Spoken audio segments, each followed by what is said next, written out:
за Министерство на вътрешните работи през периода, през който ние ръководихме Министерството, както и през настоящата година, няма как да не бъдат два основни приоритета, които са не само за Министерството, не само за правителството, но те са приоритети за държавата като цяло.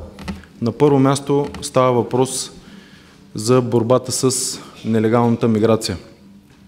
Тогава, когато поехме ръководството на Министерството, а именно юни месец 23 година, ние бяхме поставени в изключително тежка ситуация по линия на нелегалната миграция или с 50% ръст на опитите за нелегално преминаване на българските граници.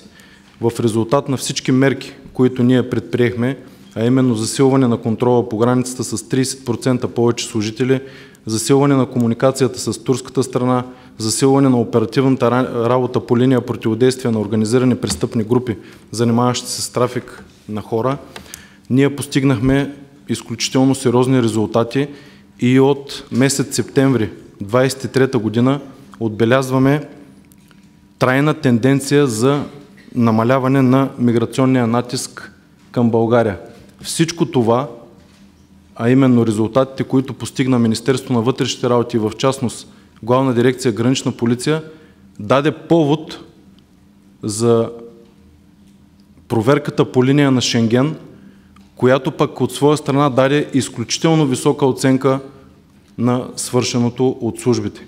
Именно тази положителна оценка в доклада пък даде повод за стартиране на преговорите за приемане на България в Шенген. Нашата цел е да задържим тези резултати и по възможност да ги надградим.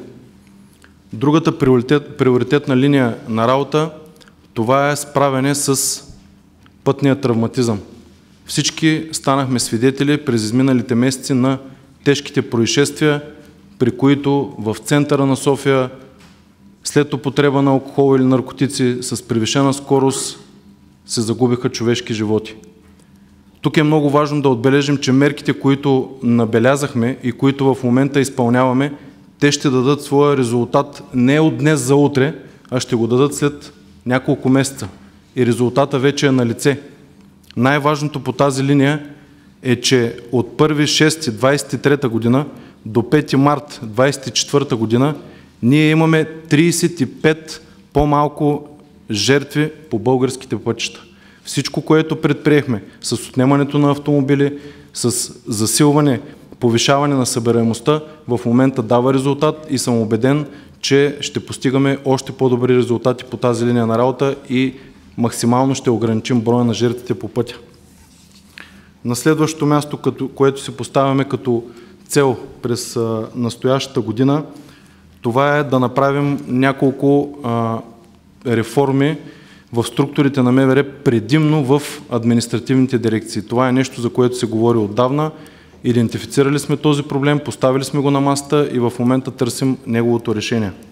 Не на последно място искам да спомена и това, че приоритетно тази година ще продължи обучението на кадрите на всички нива. Като до момента, според нас, този процес е бил изключително неглижиран. Обучение е имало предимно и основно на входа на системата, но не и в последствие. За нас този процес следва да бъде продължителен и системен. Благодаря.